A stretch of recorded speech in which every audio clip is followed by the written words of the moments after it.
A 3-year-old. Hurts my heart. Hurts my heart. A 3-year-old. Grazed, thank God that they wasn't killed, but grazed in a Chicago shootout.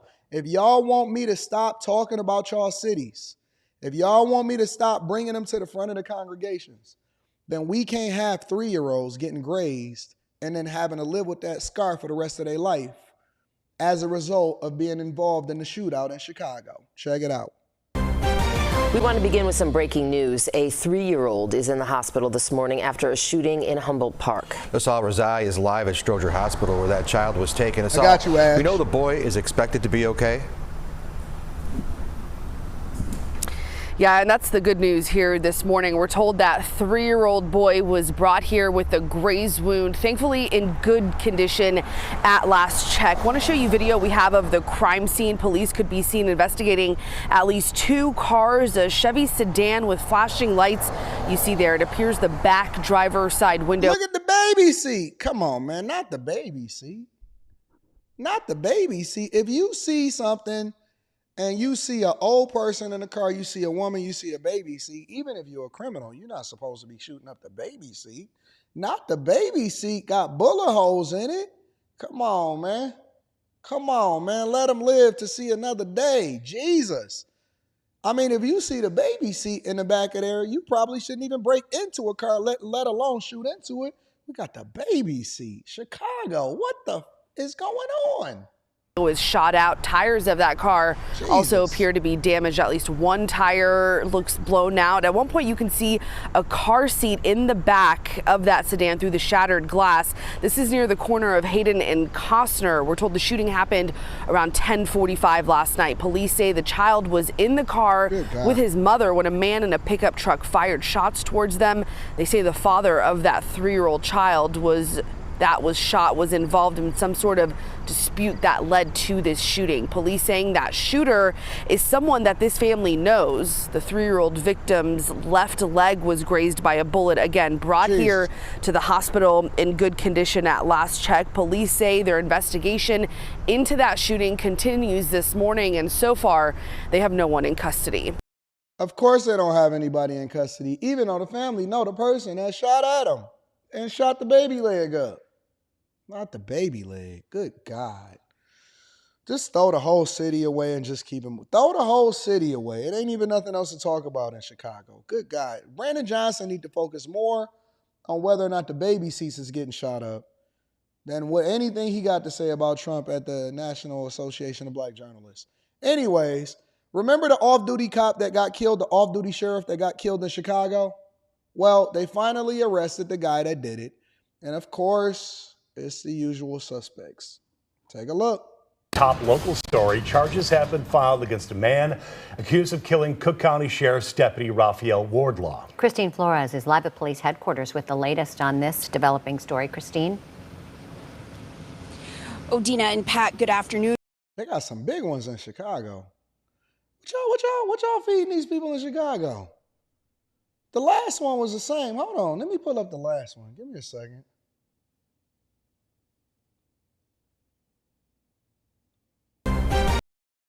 Give me a second. What y'all got in Chicago? Is it the pizza? Chicago-style pizza?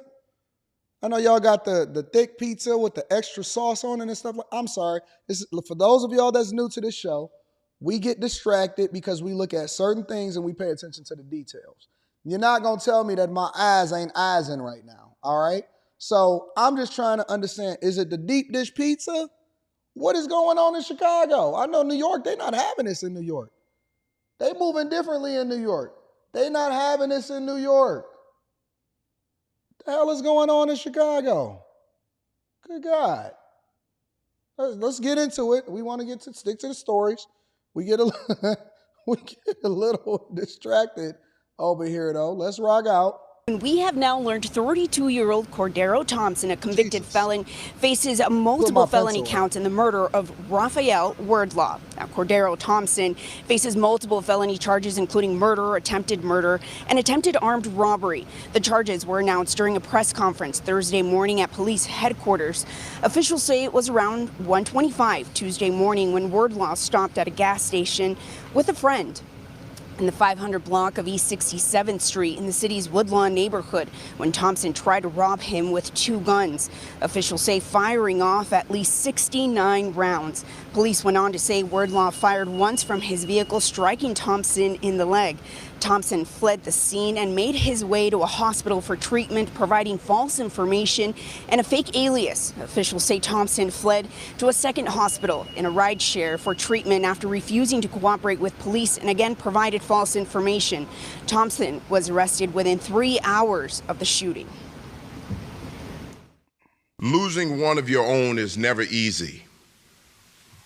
It's also worse when you know that you've lost someone to senseless gun violence. Facts. We've seen this all too often. Facts. Deputy Wardlaw should have been celebrating his 32nd birthday next week. Instead, his family is now dealing with the loss of a loved one. I cannot say enough to bring some type of sense to this type of violence. There's never going to be any sense that you can bring to this type of violence because it doesn't make sense. And usually the one that survives, let me get this guy's mugshot up here. The one that survived, and you know what the worst part about survival in a lot of these instances? They fit the same profile and criteria. First thing I want to know is, when is Black lives ever going to really matter to Black people, or is it always going to be white people's responsibility or the system's responsibility for fixing the decisions that y'all make as grown people to take these adults away from their families that's supposed to be growing into their old age? And then when are we also going to have an uncomfortable conversation about the idea that police officers that police in their own neighborhoods and their own communities and their own counties are the ones that's suffering, and they're the ones that's getting killed, yet we got to jump on Monday night panels and talk to people that then tell me that police officers need to create a better dialogue with the criminals in their community instead of us holding them accountable. It's always the ones that shouldn't be here that survive. It's the drunk drivers. They kill everybody and they walk away. They don't have a scratch on them. And then we got to go and we got to feed these type of people 3 hots and a cot. And then y'all going to be screaming, free my cousin. He unjustly supposed to be there. It's unreal, man. Last but not least, sometimes I just get disgusted. Last but not least, Nationwide is on your side. They're just not on the employee side. They announced some major layoffs, ladies and gentlemen. New tonight, big changes coming to Nationwide Insurance. The Columbus-based company announced a reduction in its workforce. 10 TV reporter Kevin Landers is live with us in studio to explain what's going on. Kevin. Well, good evening. Nationwide's Property and Casualty Division is the division that will see the reduction of employees. Over the next year, the company tells 10 TV it will lay off employees in its supporting functions, including technology.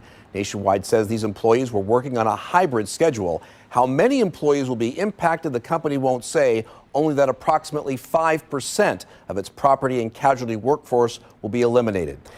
It's always the ones that's working from home or on a hybrid schedule. I told y'all, when people start going back into the office,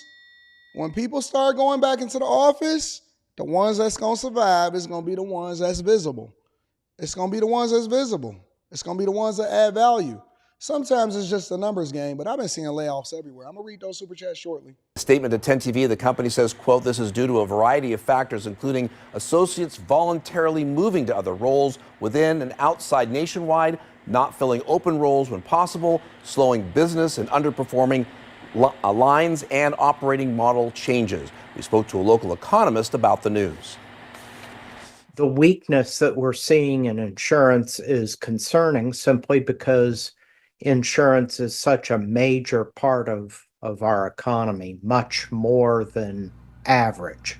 It's just harder to be in insurance now than it was a few years ago. Lafayette says more wildfires in the west, tornadoes in the Midwest, and flooding in the south have raised the number of insurance claims, cutting into profits. The Columbus economy is heavily dependent on insurance, more so than most cities with 30,000 people employed in the industry. These layoffs will not impact Nationwide's financial services. Now, layoffs are not new for the insurance industry. Several insurance giants made significant cuts last year, including Prudential Financial, which trimmed 243 executive roles. Liberty Mutual slashed 850 jobs, and Geico and Farmers cut more than 2,000 staff. Do y'all know how insurance companies make their money? Do you know how Warren Buffett leveraged insurance companies in order to really, really get rich? Maybe I should do a Patreon exclusive video on that. But in a general sense, I think that this cut's happening everywhere. And one of the things that they're going to try to distract us from in this upcoming election is the fact that y'all broke. And when I say y'all, I'm talking about the United States of America. We broke, us as a country, right? Because I'm not going to separate myself from the group. That's why I invest in my people's businesses and things like that. But in a general sense, most people are tapped out. Most people are broke, and they are worried. And what's supposed to be a thriving economy, stock market is suffering, jobs is suffering, the jobs that people actually want and make a lot of money for.